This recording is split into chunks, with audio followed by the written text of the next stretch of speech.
اگر میں آپ کی طرف پتھر ماروں آپ کے چہرے کی طرف معذرت کے ساتھ، تو آپ پہلے یوں کریں گے. کس نے سکھایا؟ کسی نے نہیں سکھایا. دھماکے کی آواز آئے سب سے پہلے انسان اٹھ کے بھاگتا ہے اس طرف کہ جہاں سے دھماکے کی آواز نہیں آتی.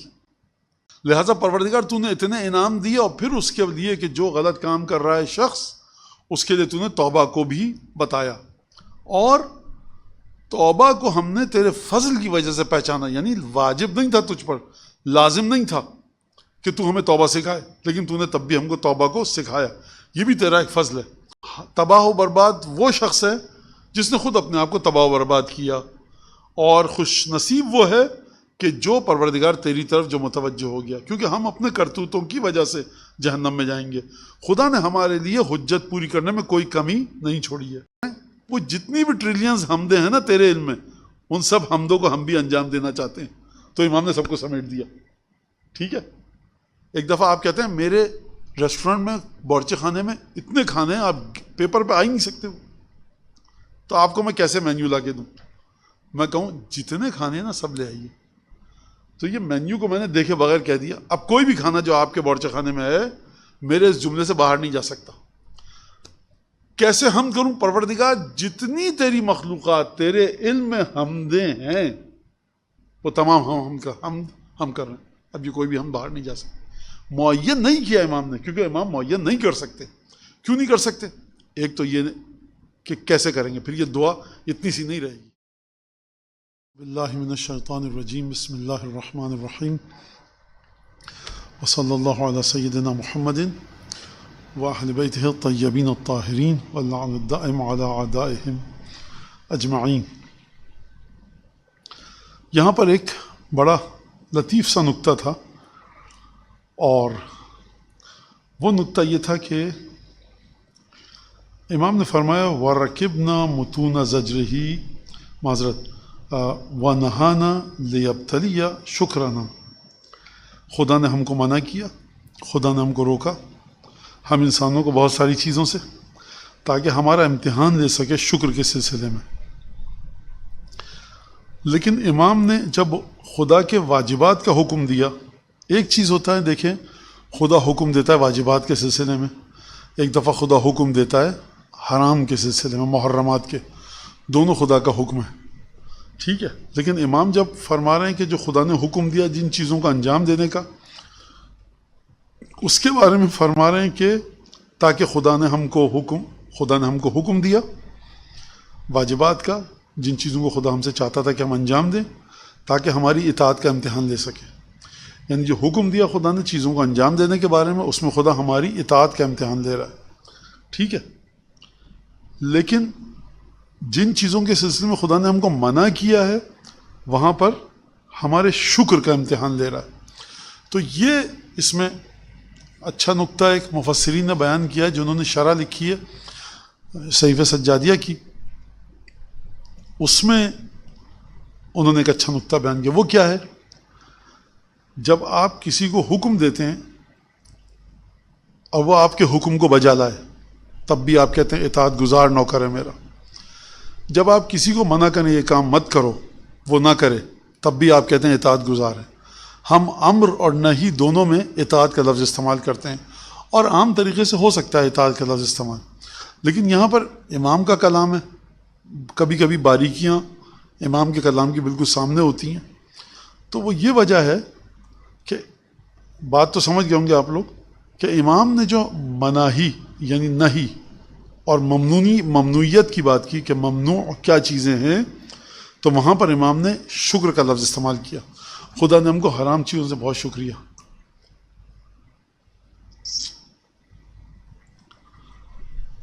آپ نے پروردگار تو نے ہم کو منع کیا بہت ساری چیزوں سے تاکہ ہمارے شکر کا امتحان لے سکے، بہت سی چیزوں کو انجام دینے کا حکم دیا تاکہ ہماری اطاعت کا امتحان لے سکے.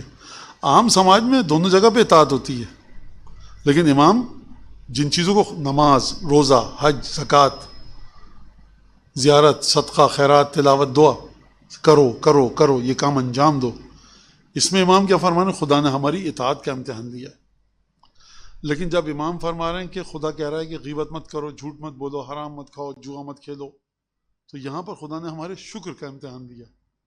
تو یہاں پر شکر، وہاں پر اطاعت، جبکہ عرف عام میں دیکھا جائے دونوں جگہ پر اطاعت گزار. اور آپ بھی یہی کہتے ہیں، اور شریعت میں بھی. لیکن امام جو ہے یہاں پر بڑی باریکی کے ساتھ گفتگو فرما رہے ہیں. تو جو شارحین ہیں انہوں نے اچھی یہاں پہ بات کی ہے، جو انہوں نے شرح کی ہے صحیفہ سجادیہ کی. انہوں نے یہ لکھا ہے کہ شکر کہتے کسے ہیں؟ شکر کہتے ہیں کہ جو آپ کے پاس ریسورسز ہیں، جو وسائل ہیں، اس کو آپ وہیں پر استعمال کریں جن کے لیے وہ آپ کو دیا گیا ہے. کیلکولیٹر آپ نے اپنے بچوں کو دلایا، بچہ اسے ٹیبل ٹینس کھیل رہا ہے، آپ کہ تم کفران نعمت کر رہے ہو. آپ نے اپنے بچے کو لیپ ٹاپ دلایا، وہ اس کے اوپر رکھ کے چائے پی رہا ہے ٹرے کے طور پہ یوز. آپ کہہ رہے ہیں تم کفران نعمت کر رہے ہو. کیوں کہہ رہے ہیں کفر؟ کس میں کیا ہے؟ لیپ ٹاپ ہے ٹرے کے سائز کا، چائے رکھ کے پی رہا ہے. کیلکولیٹر اتنا بڑا، اس سے ٹیبل ٹینس کھیل، اس میں کیا حرج ہو گیا؟ جس مقصد کے لیے دلایا گیا تھا وہ مقصد تم استعمال نہیں کر رہے اس مقصد کے لیے. لیپ ٹاپ جس لیے دلایا گیا تھا اس کے لیے استعمال نہیں کر رہے. آپ نے دلایا تھا پروجیکٹس بنائے، تحقیق کرے، ریسرچ کرے، وہ بیٹھ کے موویاں دیکھ رہا ہے، موویز دیکھ رہا ہے، گانے سن رہا ہے. آپ کہیں یہ کیا کفران نعمت ہے؟ اس میں کیا کفران نعمت ہے؟ اس کا مطلب ہے جس مقصد کے لیے آپ نے لیپ ٹاپ دلایا تھا وہ مقصد وہ پورا نہیں کر رہا. ٹھیک ہے، جس مقصد کے لیے آپ نے کیلکولیٹر دلایا تھا وہ مقصد پورا نہیں ہو رہا.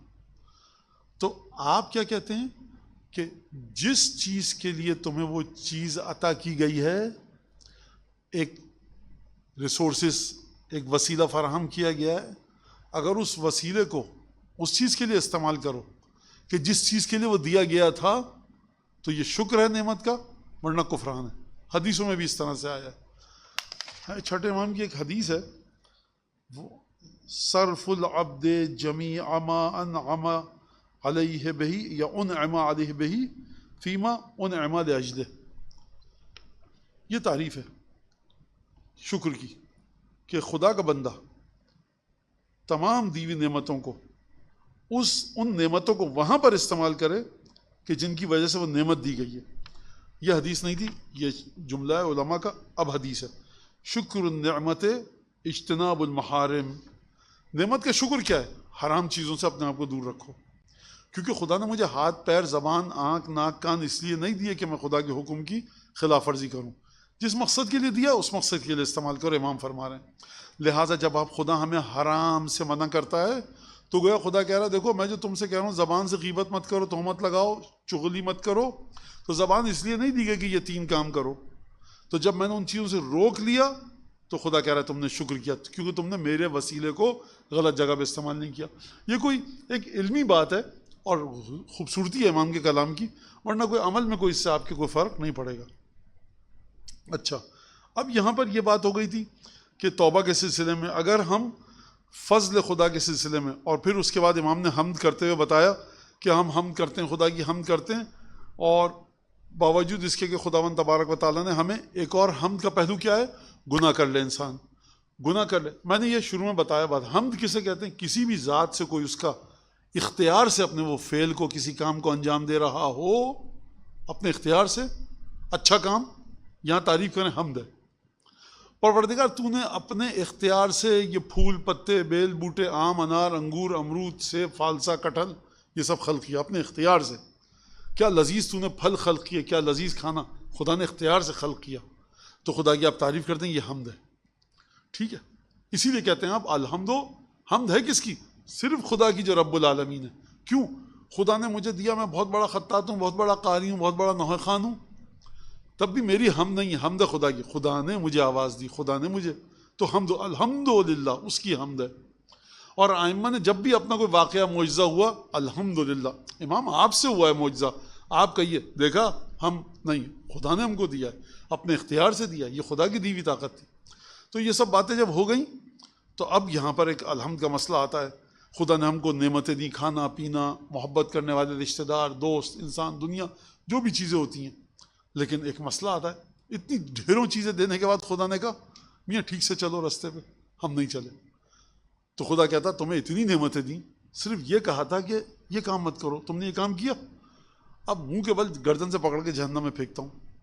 امام فرمانے نہیں، خدا نے کیا کیا کہ ایک تو جلدی نہیں کی ہمیں سزا دینے میں، پھر ایک اور کام کیا، اپنی رحمت کی وجہ سے مہلت دی، پھر اس کے بعد خدا دیکھ رہا ہے گناہ کے راستے پہ چل رہا ہے، خدا انتظار کر رہا ہے واپس کب آتا ہے۔ انتظار کرنا دو طریقوں سے ہوتا ہے، میں نے کل پچھلے ہفتے بتا دیا، یہ سن لیجئے پھر۔ انتظار کرنا دو طریقے سے ہوتا ہے، گھر آئے گا تو بتاؤں گا اس کو، ایک ہوتا ہے گھر آئے گا تو شربت دوں گا۔ تو مولا فرما رہے ہیں انتظار کر رہا ہے ہماری واپسی کا برافت ہی، رحمت کے ساتھ، کب آئے گا کب آئے گا کب آئے گا، جیسے ماں بچے کا انتظار کرتی ہے، دیر ہو گئی، کھانا گرم کر کے تیار رکھا ہوا ہے۔ اور بیویاں بڑا اعتراض کرتی ہیں اس جملے پہ، مولانا ہمیشہ یہ ماں کے لیے کیوں؟ اب یہ اردو ادب میں آ گیا، کیا کیا جائے؟ اور آپ اپنے بچوں کے ساتھ ایسی ماں بن کے دکھائیے، تو پانی پینو خطرناک مسئلہ آ گیا بیویوں اور ماؤں کے درمیان۔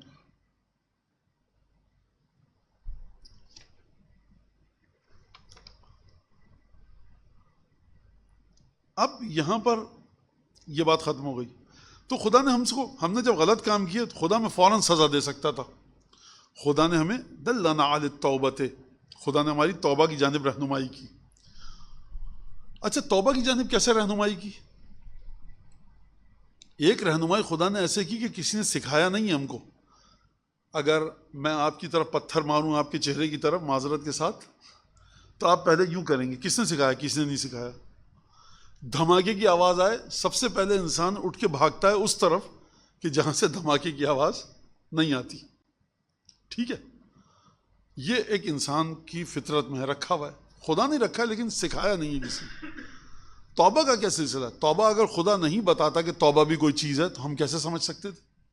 لہٰذا پروردگار تو نے اتنے انعام دیے، اور پھر اس کے لیے کہ جو غلط کام کر رہا ہے شخص، اس کے لیے تو نے توبہ کو بھی بتایا، اور توبہ کو ہم نے تیرے فضل کی وجہ سے پہچانا، یعنی واجب نہیں تھا تجھ پر، لازم نہیں تھا کہ تو ہمیں توبہ سکھائے، لیکن تو نے تب بھی ہم کو توبہ کو سکھایا، یہ بھی تیرا ایک فضل ہے۔ آنکھ ناک کان دیے، پھر اس کے بعد ان آنکھ ناک اور کان کے ذریعے جو ہم نے گناہ کیا اس میں تو نے فوراً سزا نہیں دی، انتظار کیا۔ پروردگار انتظار کیسے کیا؟ بہت محبت بھرے انداز میں، جب بھی آئیں بڑے اٹھ کر گلے لگاتا ہے تو، اور پھر اگر کوئی نہ بھی آئے واپس اس جگہ سے تو پھر تو نے توبہ کو ایک اور توبہ کا طریقہ بھی بتایا۔ ایک تو یہ توبہ ہے کہ آپ نے کام کیا، غلط کام کیا، میں نے اس کو چھوڑ دیا، یہ بھی توبہ ہے ایک طرح کی، لیکن جو پچھلے اعمال ہیں، شرمندگی کا ایک احساس، اور توبہ کہ اس کے اثرات کو کیسے ختم کرو توبہ کے ذریعے، استغفار کی اپنی فضیلتیں، خدا نے استغفار کی فضیلت بتائی، اثرات بتائے، اور یہ بھی خدا نے بتایا۔ لہٰذا اگر ہم خدا کے فضل کے سلسلے میں کسی چیز کو نہ گنیں، صرف توبہ کو گنیں، تو تب بھی خداوند تبارک و تعالیٰ کے تحفے ہمارے پاس بڑے بیش قیمت اور بہترین ہیں۔ اور پھر یہ میں نے اشارہ کیا تھا اس پر کہ پچھلی امتوں میں فما ہاکذا کانت سنتو فی التوبۃ لمن کان قبلنا، اور توبہ کی جو طریقہ ہماری امت کو، رسول خدا کی امت کو ملا، یہ پچھلی امت کو نہیں ملا تھا۔ ان کے لیے یہ تھا کہ بعض دفعہ بعض امتوں میں ایسا تھا گناہ خود بخود سب کو پتہ چل جاتا تھا، دروازے پہ لکھا ہوا آ جاتا تھا، مختلف چیزیں ملتی ہیں تاریخ میں، روایات میں، حدیثوں میں، وہ یہ۔ اور جیسے بعض چیزیں علماء نے لکھی ہیں کہ نجس اگر لباس ہو جائے تو وہاں سے کاٹ دیجیے آپ اس کو، یہ رسول خدا کی وجہ سے ہم کو دیا گیا، اور ہم کو پروردگار عالم نے وہ چیز مطالبہ کیا ہم سے جو آسان ہے، اور خدا نے ہم میں سے کسی کے لیے نہ حجت چھوڑی ہے اور نہ کوئی عذر چھوڑا ہے۔ لہٰذا اب جو شخص جہنم میں جا رہا ہے وہ یہ نہیں کہ پروردگار غلطی تیری تھی تو کوئی حجت دے دیتا، پروردگار مجھے عذر میرے پاس تھا تو تو نے عذر نہیں سنا میرا، پروردگار کہے گا ہر عذر رکھا تمہارے لیے، میں نے توبہ کا دروازہ رکھا، ہر چیز رکھی تھی، حجت رکھی تھی، تمام پیغامات رکھے تھے اپنے، تم تک اپنے پیغام پہنچائے، لہٰذا قیامت کے دن نہ تمہارے پاس کوئی حجت ہے اور نہ کوئی عذر ہے۔ لہٰذا فل حالک، اب جو جہنم میں جا رہا ہے، من حلق علیہ، تباہ و برباد وہ شخص ہے جس نے خود اپنے آپ کو تباہ و برباد کیا، اور خوش نصیب وہ ہے کہ جو پروردگار تیری طرف جو متوجہ ہو گیا، کیونکہ ہم اپنے کرتوتوں کی وجہ سے جہنم میں جائیں گے، خدا نے ہمارے لیے حجت پوری کرنے میں کوئی کمی نہیں چھوڑی ہے۔ اب امام اس تحمید خداوند تبارک و تعالیٰ کو سمیٹ رہے ہیں، آخر میں آ گئے ہم اس دعا کے، تقریباً آخر میں تو نہیں لیکن اب یہ آخری ٹکڑا ہے۔ حمد اس خدا کی بکل ما حمدہ بہی ادنا ملائکتہ الیہ، اور حمد اس خدا کی ان تمام حمد کے طریقوں کے ذریعے ہم حمد کر رہے ہیں کہ جو خدا کا جو نزدیک ترین فرشتہ ہے نا، اور جو خدا کے نزدیک ترین فرشتے ہیں، انہوں نے جس طرح سے خدا کی حمد کی ہے اس طرح سے ہم خدا کی حمد کر رہے ہیں۔ میں نے ایک جملہ کہا تھا آپ سے، لفظ کہا تھا، خدا کی حمد کتنے طریقوں سے ہو سکتی ہے؟ 100، 50، 10,000، کھرب، کھرب ہا کھرب، ارب ہا کھرب ہا کھرب، نہیں گن سکتے آپ۔ کیوں نہیں گن سکتے؟ کیونکہ خدا کا فعل 1 کھرب، 10 کھرب، 100 کھرب نہیں ہے۔ خدا کی ذات اگر لامتناہی ہے تو خدا کے جو کرم ہے وہ بھی لامتناہی ہے۔ ہم دیکھتے ہیں ہمیں ہاتھ، پیر، ناک، کان، دل، جگر، گردہ، پھیپڑا یہ دیا ہے، میدا، آتے اور اس کو ملا کے فرض کے 200 ملین، پھر پھل دیے ہیں ہمیں 500 فائدے ہیں اس میں، تو یہ ملا کے ہوگا 200 کروڑ۔ 200 کروڑ طرح کی حمد ہے خدا کی؟ نہیں، کوئی گن نہیں سکتا خدا کی حمد، کیونکہ اس کی ذات لامتناہی ہے، اس کی ذات سے جو برکتیں نکل رہی ہیں وہ لامتناہی ہے۔ آپ کیسے کریں گے اس کی حمد مکمل انداز سے؟ یہ ایک مسئلہ ہے۔ تو اب امام کیا فرما رہے ہیں؟ کہہ رہے ہیں نزدیک ترین ملائکہ نے جس طرح سے تیری حمد کی ہے پروردگار، وہ تمام حمد کے طریقوں سے ہم حمد کر رہے ہیں۔ مجھے تو نہیں پتا کہ نزدیک ترین فرشتے کیسے حمد کر رہے ہیں، لیکن یہ بات تھی جو میں نے کہی تھی کہ امام نے اس دعا میں حمد کا کوئی پہلو چھوڑا نہیں ہے۔ اس جملے پر میرے اعتراض ہو سکتا ہے کہ مولانا کیسے آپ کہہ رہے ہیں کہ امام نے حمد کا کوئی پہلو نہیں چھوڑا؟ یہ ممکن ہی نہیں ہے۔ کوئی بھی شخص ہو، چاہے امام معصوم ہو، چاہے ختمی مرتبت ہو، خدا کی مکمل حمد کو بجا ہی نہیں لا سکتا، بجا لا ہی نہیں سکتا۔ کیوں؟ کیونکہ خدا لامحدود ہے، زمان محدود ہے، مکان محدود ہے، اس میں کیسے ختمی مرتبت لامحدود کی ثنا کریں؟ یہ خود ائمہ نے بتایا، ہم اس کی ثنا نہیں کر سکتے۔ لیکن میں نے کہا تھا کہ امام نے اس کے باوجود تمام جتنی بھی حمدیں ہیں اس کو سمیٹ لیا اس مختصر دعا میں۔ کوئی بھی حمد خدا کی اس سے باہر نہیں ہے۔ وہ کیسے؟ جو نزدیک ترین ملائکہ وہ کتنی طرح کی حمد کرتے ہیں؟ 10 ارب کھرب ٹائمز ملٹیپلائی کر لیجئے، فرض کیجئے 500 کھرب، ٹریلین انٹو ٹریلین، فرض کیجئے۔ امام کیا کہہ رہے ہیں؟ وہ جتنی بھی ٹریلینز حمدیں ہیں نا تیرے علم میں، ان سب حمدوں کو ہم بھی انجام دینا چاہتے ہیں۔ تو امام نے سب کو سمیٹ دیا۔ ٹھیک ہے؟ ایک دفعہ آپ کہتے ہیں میرے ریسٹورنٹ میں، باورچی خانے میں اتنے کھانے ہیں، آپ پیپر پہ آ ہی نہیں سکتے ہو، تو آپ کو میں کیسے مینیو لا کے دوں؟ میں کہوں جتنے کھانے ہیں نا سب لے آئیے، تو یہ مینیو کو میں نے دیکھے بغیر کہہ دیا۔ اب کوئی بھی کھانا جو آپ کے باورچی خانے میں ہے میرے اس جملے سے باہر نہیں جا سکتا۔ کیسے حمد کروں؟ پروردگار جتنی تیری مخلوقات تیرے علم میں حمدیں ہیں وہ تمام حمد ہم کر رہے ہیں۔ اب یہ کوئی بھی ہم باہر نہیں جا سکتے۔ معین نہیں کیا امام نے، کیونکہ امام معین نہیں کر سکتے۔ کیوں نہیں کر سکتے؟ ایک تو یہ کہ کیسے کریں گے، پھر یہ دعا اتنی سی نہیں رہے گی، پھر یہ پوری زمین اور زمان کے اندر کتابیں بھری پڑی ہوں گی۔ لیکن امام کیا دریا کو لے کر کوزے میں بند کر دیا۔ ما حمد ابھی ادنا ملائکۃ الیہ، نزدیک ترین ملائکہ تو پروردگار تجھے پتا ہے اس کی حمدیں کتنی کر رہے ہیں، تجھے پتا ہے، ساری حمدیں ہم کر رہے ہیں۔ چلیے صاحب،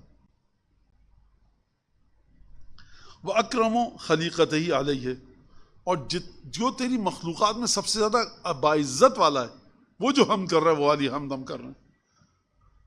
پروردگار کچھ کی حمد کو تو ٹھکرا دیتا ہے، کچھ کی حمد کو تو قبول کرتا ہے، کچھ کی حمد کو تیری جہنم کے شعلے بھڑک جاتے ہیں۔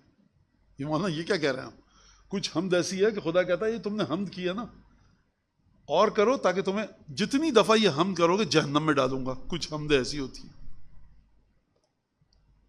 لہذا امام ہر حمد کی بات نہیں کر رہے، وہ حمد کہ جو تیری باعزت مخلوق کرتی ہے، وہ حمد کہ جن سے راضی ہے تو۔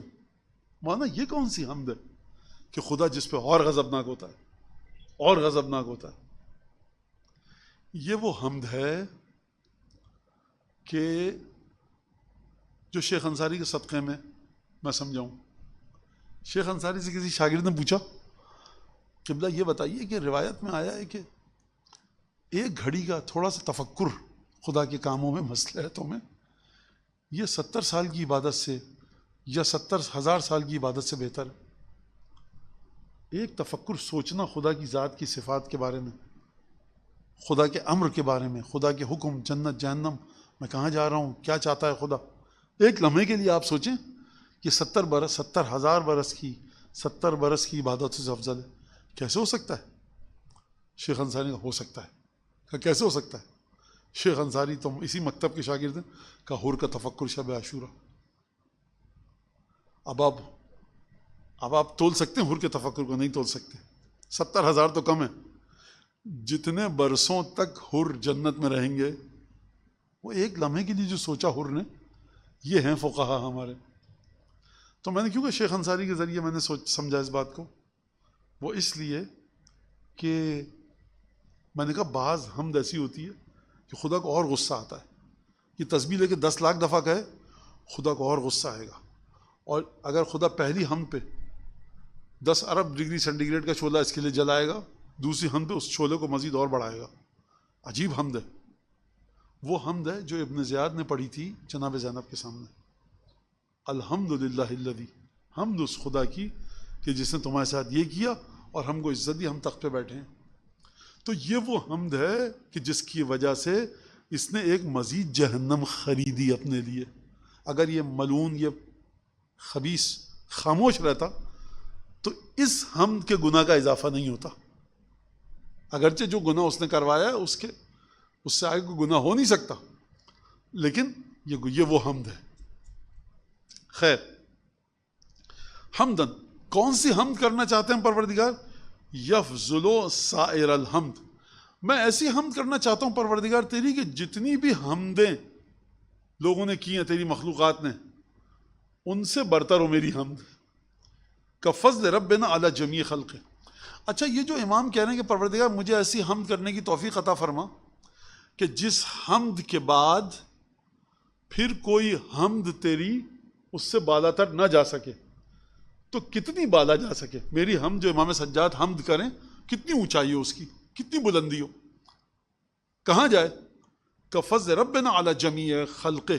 پروردگار جتنی تیری بلندی ہے نا تیری مخلوقات کے سامنے، جتنا تو بلند ہے اپنی مخلوقات کے سامنے، وہی حمد ہمیں کرنے کی توفیق عطا فرما کہ ہماری حمد اتنی بلند ہو کہ جس طرح سے تیری ذات کے آگے کوئی نہیں ٹک سکا اور تیری ذات کا کسی سے مقابلہ کیا ہی نہیں جا سکتا، اس طرح سے ہم کو حمد کرنے کی توفیق عطا فرما.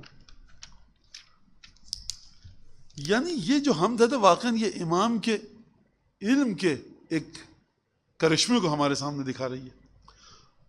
اچھا، اب حمد ہو گئی نا، ختم، بات ہو گئی.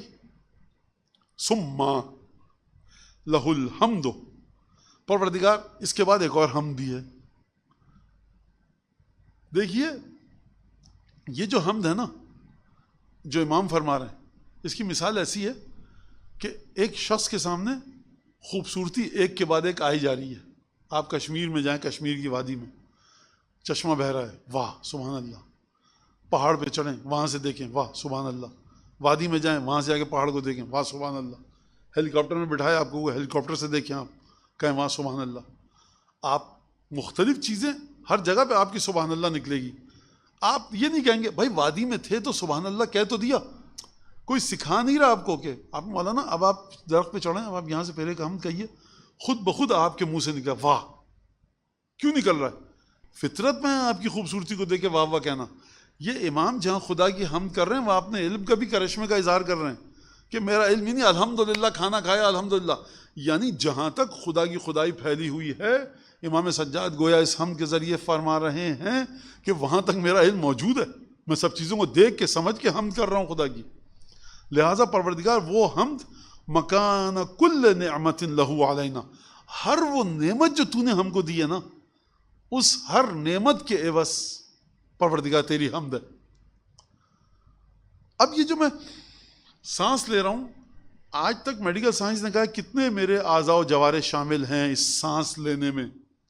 فرض کیجئے 1000 نعمت، اور وہ 1000 کا جو اندر جو عمل ہوتا ہے، ایک پروسیس ہوتا ہے، پروسیجر ہوتا ہے، ہر پروسیجر پہ پروردگار تیری ایک حمد ہے.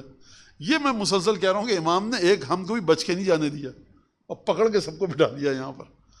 وہ اعلیٰ جمیع عبادی، پروردگار ہم پر بھی جو تیری نعمت ہیں اور جتنے بندے ہیں تیرے. اب کتنے بندے ہیں خدا کے؟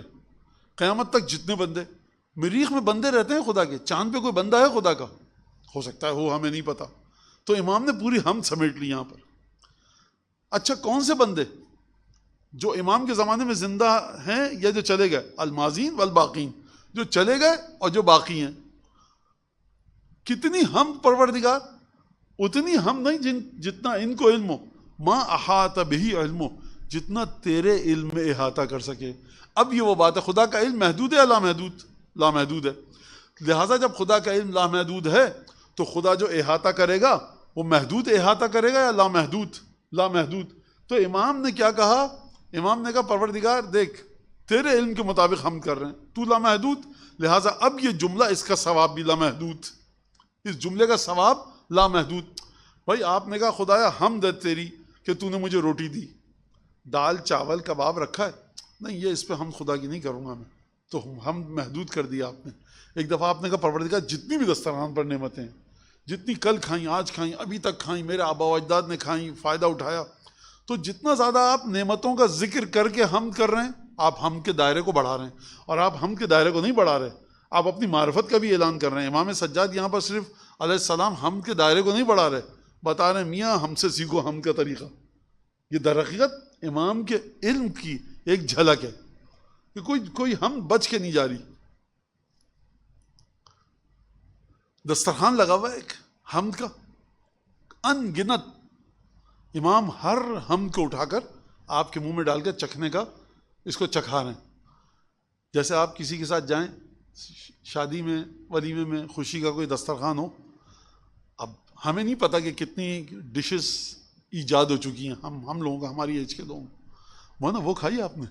نہیں پتہ، پہلی دفعہ دیکھ رہا ہوں. کھائیں، کھا کے دیکھیے، نہیں کھا سکتے، ایک چمچہ کھائیے. اچھا کھا لیا، ارے واہ عجیب سا مزہ تھا، تم کو کیسے پتا؟ ارے مولانا 10 دفعہ پہلے کھا چکے ہیں. اچھا وہ کھایا آپ نے؟ نہیں کباب سی کوئی چیز لگ رہی ہے، وہ مولانا ایک ذرا سا چکھی، نہیں کھا چکے، ذرا سا یہ چکھی. یہ جو آپ کے ساتھ ساتھ ہے نا، اس کی معرفت اتنی ہے معقولات کے اندر، صحیح ہے، خوردنی میں، کھانے پینے میں، کہ اس کا علم آپ حیران رہ جاتے ہیں. میاں تمہیں یہ بھی پتہ ہے؟ یہ تو ہم نے آج تک کیا مولانا، یہی تو کام ہی ہے یہ صبح سے شام تک. تو وہ دسترخوان مادی ہے، وہ کہہ رہے مولانا یہ بھی کھائیے، یہ بھی کھائیے، وہ بھی کھائیے. اور ایک صاحب دہی بڑے لائے، میں نے کہا یہ کھانے کے بعد آپ دہی بڑے کیوں کھا رہے ہیں؟ کہ مولانا دہی بڑے نہیں ہیں. میں پھر کیا، کہیں آئس کریم ہے. یقین کیجیے جتنے لوگ بیٹھے تھے سب سمجھے دہی بڑے ہیں. تو میں نے کہا آپ کو پتا تھا یہ کہ یہ دہی بڑے نہیں آج کل؟ جی. میں نے کہا آپ کو کیسے پتا؟ کہ مولانا دوستوں کے ساتھ جاتے ہیں جہاں ہر ہفتے کھانے پہ یا مہینے میں، تو وہاں پر یہ چیز ہوتی ہے. تو معرفت ہے آپ کی، دہی بڑے اور آئس کریم کا فرق محسوس کر سکتے ہیں آپ. یہ علم ہے، آپ اس علم کی قدر کیجیے اور ہمیشہ ایسے لوگوں کے ساتھ کھانے پہ جائے کیجیے، نقصان نہیں ہوگا. امام کے سامنے دسترخوان ہے حمد کا. امام کہہ رہے ہیں یہ والی حمد، ابن رسول اللہ کتنی حمدوں کا ذکر کریں گے آپ؟ امام کہیں گے تمہیں اس دسترخوان حمد الہی کا نہیں پتا، میں ایسی حمد سکھا رہا ہوں کہ کوئی حمد اس دسترخوان الہی سے بچ کے نہ جائے. اور پھر اس کے بعد لوگ پوچھتے ہیں مولانا عرفان کہاں پر ہے؟ کہیں ڈھونڈیے جا کر، امام سجاد کو تو عرفان نہیں پتا، کیا کیا جائے؟ یہ ہے امام کا عرفان. تو اگر امام کو عرفان نہیں پتا تو کس کو پتا؟ لہذا یہ اچھا عدد ما احاط بہ علم من جمیع الاشیاء، جتنی بھی چیزیں ہیں پروردگار تیرے علم نے ان کا احاطہ کیا ہوا ہے، ان سب کو دیکھ کر جتنا تیرا فضل ہے ان چیزوں پر پروردگار، وہ حمد ہم بجا لاتے ہیں. پروردگار نے اس پانی کو اس طرح سے کیا ہے نا کہ یہ رکھا رہا 1 گھنٹے تک سڑے گا نہیں. یہ کس نے کیا ہے اس کے اندر؟ تو پروردگار تیری حمد ہے. نہیں مانا نا، وہ تو فلٹر کیا ہے کمپنی نے، کمپنی والے کو کس نے سکھایا؟ اور پانی کے اندر اگر یہ صلاحیت ہے نا تبھی تو فلٹر کیا گیا ہے. لہٰذا آپ ایک چھوٹی سی چیز دیکھیے، بہرحال بہت ساری چیزیں ہیں، کروڑوں، خیر اس میں نہیں جائیں تو بہتر ہے. وَمَكَانَ كُلِّ وَاحِدٍ مِّنْهَا عَدَدًا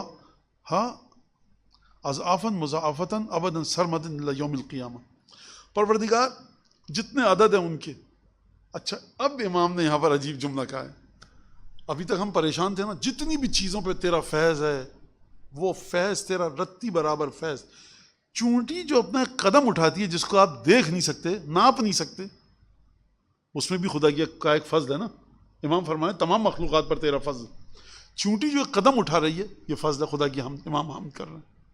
اچھا امام نے یہاں پر کہا یہ ہم نہیں، صرف اضافہ مضاعفہ، پروردگار جتنے گناہ تو بڑھانا چاہے بڑھا دے اس کو. یعنی چونٹی نے جو ایک قدم اٹھایا، ایک چونٹی نے ایک قدم اٹھایا، پروردگار ان سب کے اوپر تیری حمد ہے، اور ایک چونٹی نے جو قدم اٹھایا اس پہ جو حمد ہے نا تیری، وہ ہم کر رہے ہیں، لیکن اس میں ایک کام اور کر، تو اپنی طرف سے کئی گنا کر دے۔ کتنے گنا؟ 10 20 100، جتنا تیرا دل چاہے پروردگار۔ تو امام نے کوئی حمد، یہاں پر خوب توجہ کیجیے گا، یہ معجزات کلام امام سجاد میں سے ہے۔ خدا کی حمد کو کما حقہ کوئی بجا نہیں لا سکتا، امام بجا لے آئے۔ کیسے لے آئے؟ کہ کسی بھی قسم کی حمد کو بچ کے نہیں جانے دیا، اور سب کو لے کر اس دعا میں رکھ دیا۔ خدا کی مخلوقات سے باہر کوئی چیز ہے نہیں، خدا کے علم سے باہر کوئی چیز ہے نہیں ہے۔ امام نے کہا جتنی مخلوقات تیرے علم میں ہیں، ہاں اے سید ساجدین 1.5 کروڑ مخلوقات خدا کے علم میں تھی، لیکن 500 شیطان نے خلق کی ہیں۔ امام کہیں گے نہیں، سب کی سب مخلوقات خدا نے خلق کی ہیں، لہٰذا اور ان ہر مخلوق پر جتنا فضل خدا کا ہے اس کو پروردگار جتنا تو بڑھانا چاہے بڑھا دے۔ کون سی حمد بچے گی اب آپ بتائیے؟ لہٰذا اب کب تک؟ ابدن سرمدن، ابدن یعنی کبھی ختم نہ ہو، اب کبھی ختم نہ ہو۔ امام سجاد سے کوئی کہہ سکتا ہے کبھی ختم نہ ہو، تو سید ساجدین آپ کی ولادت ہوئی 38 ہجری میں، صحیح، اس سے پہلے کی جو حمد ہوئی وہ کہاں گئی؟ تو امام نے فرمایا سرمدن، یعنی وہ ہم پروردگار کہ نہ جس کی ابتدا معلوم ہو نہ جس... اب آپ بتائیے کون سی ہم بچ کے گئی؟ لہذا حمد لا منتہا لحدہ، وہ ہم کہ جس کی کوئی انتہا نہ ہو اختتام کی، اور اس کے گنتی عدد کے حساب سے کوئی گن نہ سکے، اور اس کی آخری حد کو کہ کہاں تک پہنچے گی یہ حمد، اس کی کوئی غایت نہ ہو، یعنی کہاں تک پہنچے گی یہ حمد کوئی نہ گن سکے، اس کی مدت کی کوئی منقطع نہ ہو، وہ حمد کہ جو ہمیں جوڑے تیری اطاعت سے اور تیری مغفرت سے۔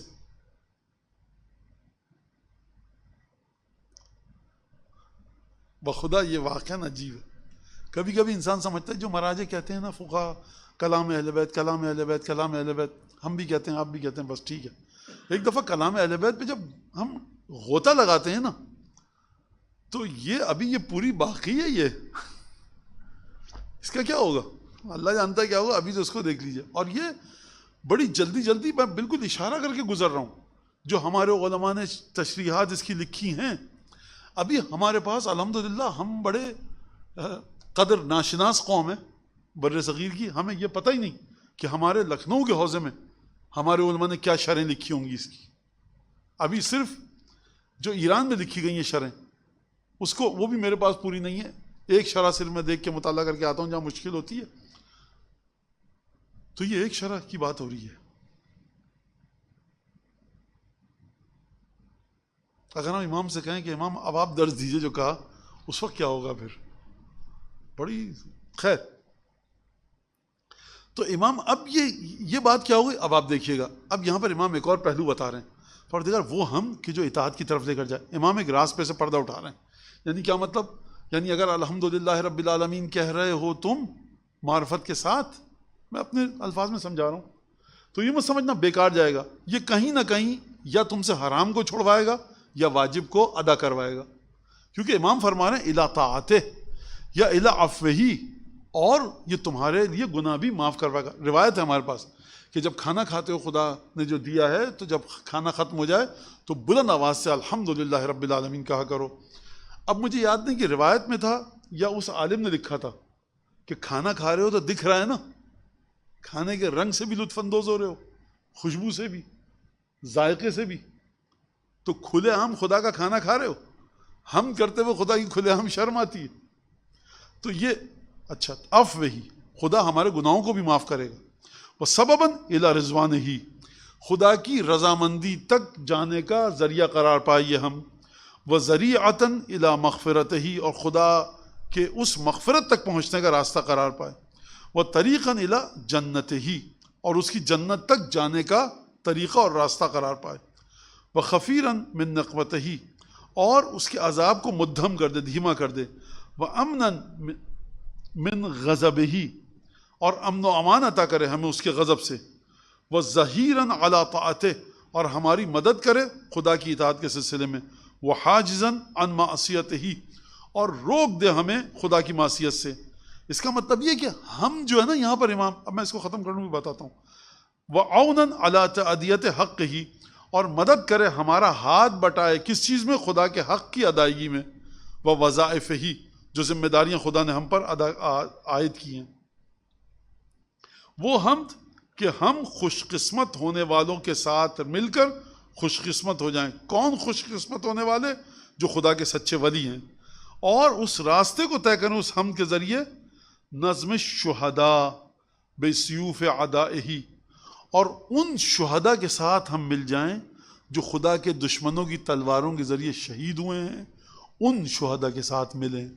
یہ بڑا عجیب سا جملہ ہے، یہ اچانک ایک عجیب جملہ آیا ہے، اور واقعاً یہ انہ ولی حمید، خدا ہی ہر چیز کا سرپرست ہے اور خدا ہی حمد کے لائق ہے۔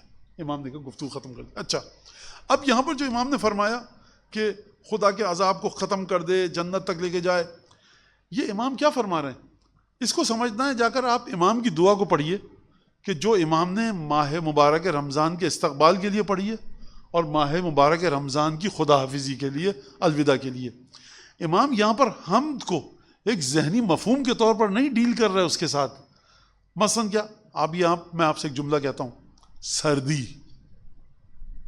آپ کے ذہن میں ایک جملہ ہے، ایک چیز آ گئی، چل چلاتی دھوپ میں 45 ڈگری سینٹی گریڈ کی گرمی، آپ تصور کر سکتے ہیں۔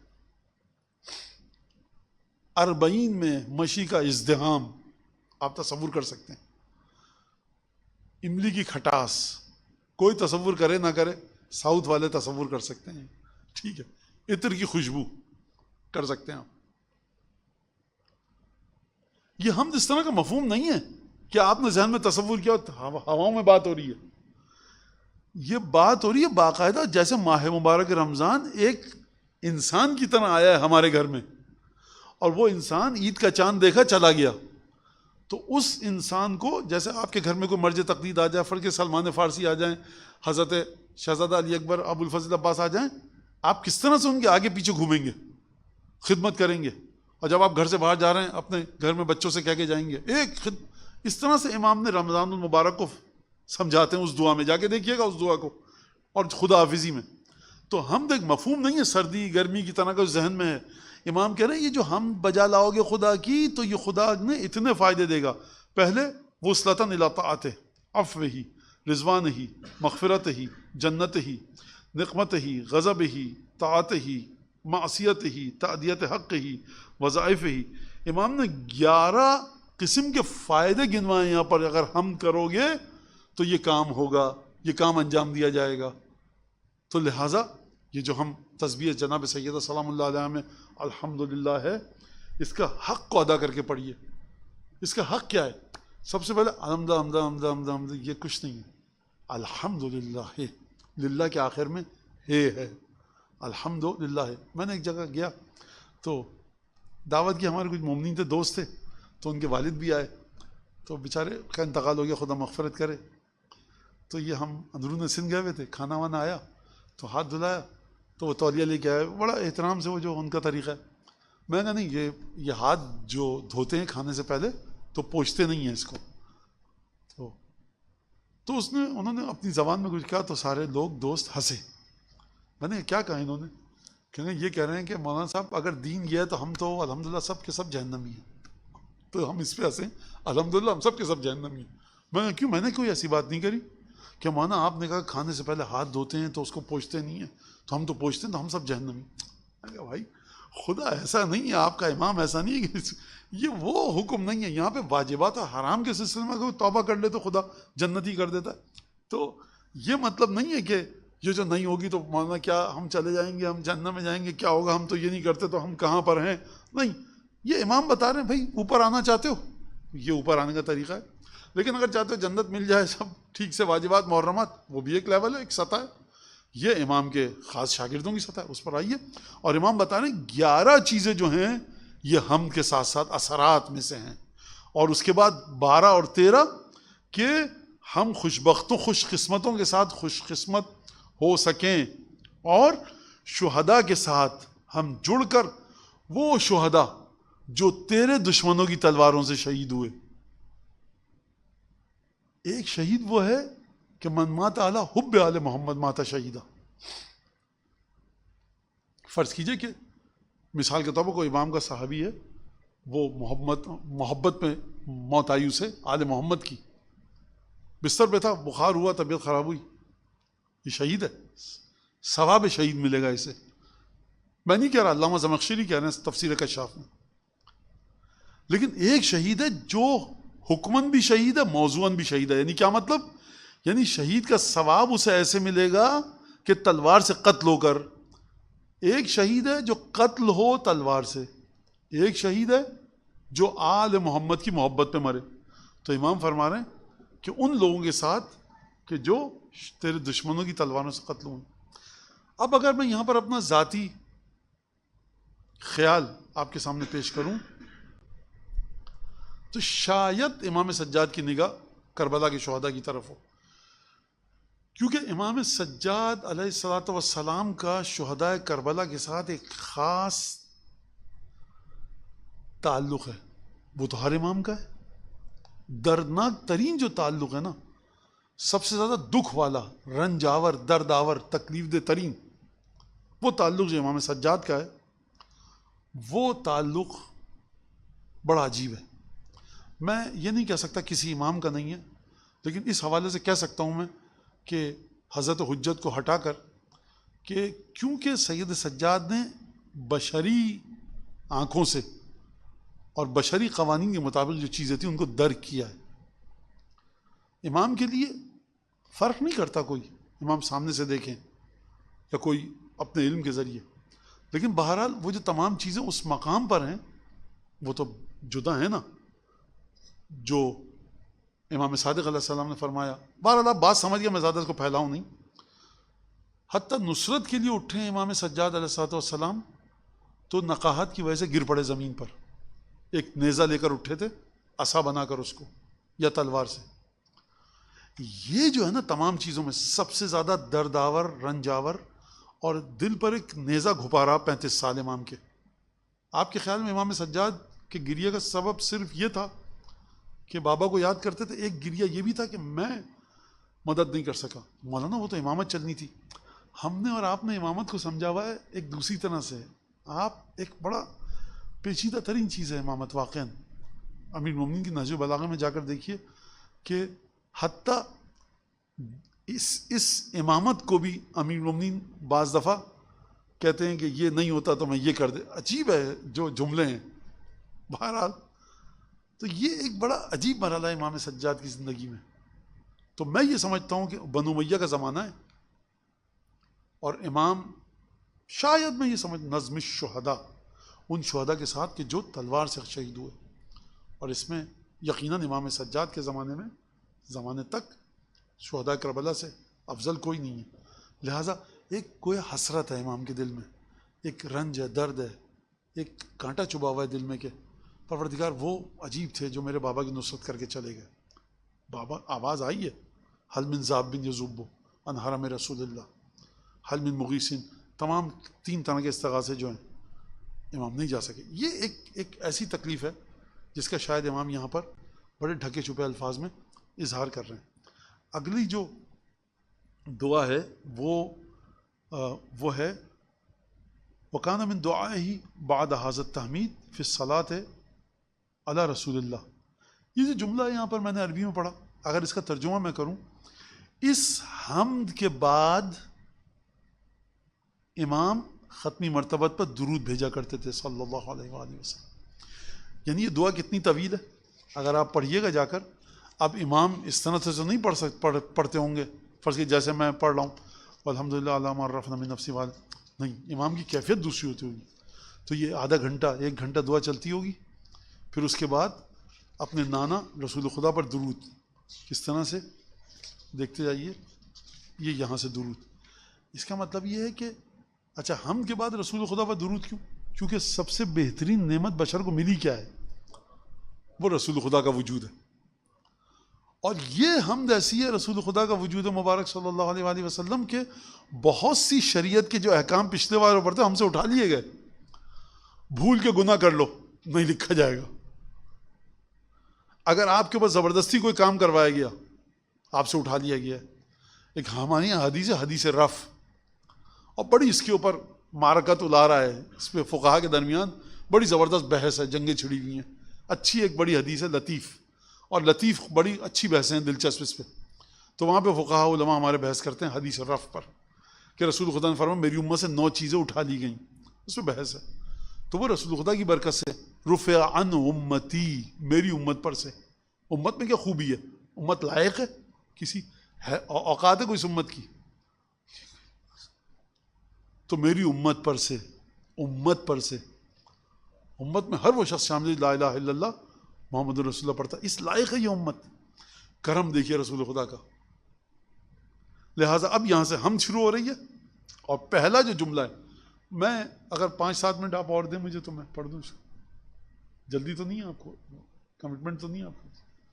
ان سے پوچھنا پڑے گا کیونکہ پوری چیزیں ان کے ہاتھ میں.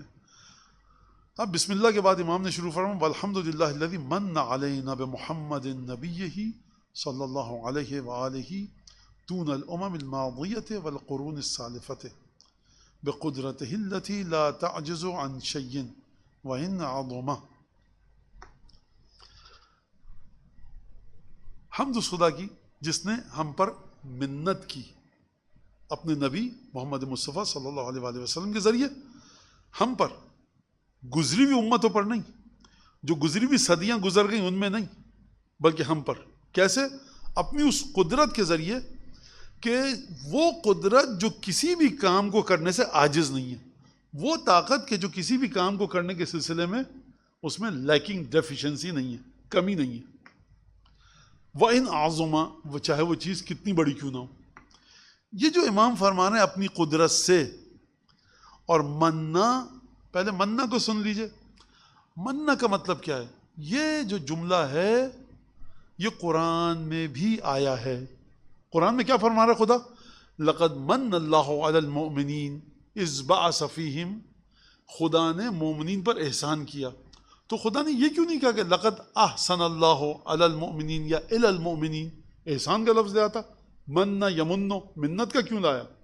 اس کی وجہ یہ ہے کہ من یمنو کا مطلب ہے قطع یقطعو, یعنی کاٹ دینا.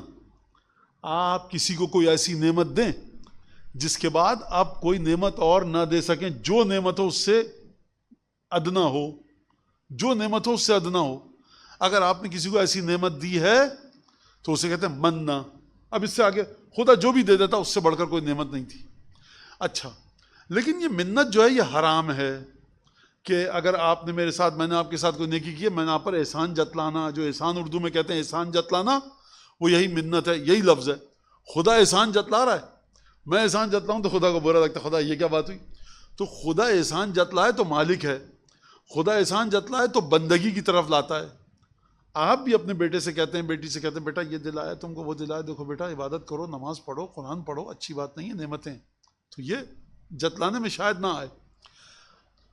مننا جب خدا کے سلسلے میں آتا ہے تو یہ کہا جا رہا ہے کہ یہ وہ نعمت ہے جو قطع, اب اس کے بعد کوئی نعمت نہیں, کٹ گیا نعمتوں کا سلسلہ, اب نعمتوں کا کوئی سلسلہ نہیں آ سکتا. اس وجہ سے نہیں کہ خدا نعوذ باللہ بخیل ہے, کنجوس ہے, بلکہ اس وجہ سے کہ خدا نے ایسی نعمت دی ہے کہ اب اس سے بڑھ کر کوئی نعمت نہیں ہے. اچھا, میں جب آپ پر احسان جتاؤں, اگر میں نے آپ پر کوئی احسان کیا تو یہاں پر بھی من یمن ای قطع, قطع کر دیا میں نے اس نعمت کو. کیوں؟ کیونکہ مجھے جب تک میں جتلاتا نہیں آپ پر, میرے نام عمل میں ثواب لکھا جاتا رہتا. جیسے ہی میں نے کہا کہ میں نے آپ کو پانی کا گلاس دیا, نعمت آپ سے, وہ میرا ثواب رک گیا, منقطع ہو گیا ثواب. تو امام فرما رہے ہیں حمد اس خدا کی جس نے ہم پر نعمت کو بھیجا, منت رکھی رسول خدا کے وجود کے ذریعے. پچھلی امتوں کو نہیں دی یہ نعمت, نہ پچھلی صدیوں میں دی. کیسے دی خدا نے؟ بقدرت ہی. یہاں پر بقدرت ہی لمبا لفظ ہے, بقدرت ہی, لیکن میں اشارہ کر دوں اس قدرت پہ. لوگ کہیں گے حمد اس خدا کی جس نے مولانا کے درس کو ختم کروایا. ٹھیک ہے, میں اس کو بتا دوں بقدرت ہی. یہ کتاب اس لیے بند کر دی کہ جو بیچارہ گھر میں بیٹھا ہوگا اس کی سانس آ جائے, جان میں جانا ہے کہ درس ختم ہو رہا ہے. وہ یہ قدرت طاقت سے, کیسے رسول خدا؟ یہ خدا کی ایک طاقت ہے جس نے جناب آمنہ کی آغوش میں جناب عبداللہ کے وجود سے ہم کو رسول خدا صلی اللہ علیہ وآلہ وسلم جیسی نعمت ملی. کون سی قدرت خدا کی؟ کیسی قدرت؟ یہ جو میں جلدی سے اس کو کہہ دوں، اگلے ہفتے پھر اس کو تفصیل سے بتائیں گے. یہ کس نے کیا کام؟ کس کی طاقت تھی؟ کہ ایک جملہ کہوں گا آپ سمجھ جائیں گے کہ سید الشہداء کے ساتھ کس نے یہ لطف کیا؟ اشہد انک کنت نورا فی الاصلاب الشامخہ والارحام المطہرہ. یہ کوئی نور کی طرح اپنی اولاد کو اپنے وجود میں رکھ سکتا ہے؟ یہ کس نے کیا؟ خدا نے کیا. تھے تو آپ، لیکن کیا کس؟ خدا نے. اب سید الشہداء کے بعد امام سجاد کی طرف مت دیکھیے آپ سید الشہداء سے پہلے دیکھیے امام حسن مجتبیٰ اور سید الشہداء، اور ان دونوں شہزادوں سے پہلے دیکھیے آپ شہزادی کو، اور ان سے پہلے دیکھیے آپ جناب امیر کو، ان سے پہلے دیکھیے آپ جناب ابو طالب اور فاطمہ بنت اسد. یہ ددیال ننیال میں رسول خدا اور خدیجۃ الکبریٰ صلوات اللہ وسلام علیہم اجمعین. ان کو یہ کون ان کو اس طرح سے کر رہا تھا؟ یہ لطف کس کا شامل تھا؟ خدا نے ان کو اس انداز سے رکھا. یہ چھری اسماعیل کے گلے پہ کیوں نہیں چلی؟ یہ سب خدا کا ایک پلان تھا، خدا کا ایک منصوبہ تھا، خدا کی ایک مشیت تھی. خدا نے اپنی قدرت اور طاقت کے ذریعے یہ کیا. اچھا، پھر اس کے بعد جو رسول خدا کے سلسلے میں واقعات ہیں، کہیں پہ ذرا ظہور سے اشارات ہیں کہ کہتے ہیں کہ کیوں بھیج دیا تھا رسول خدا کو.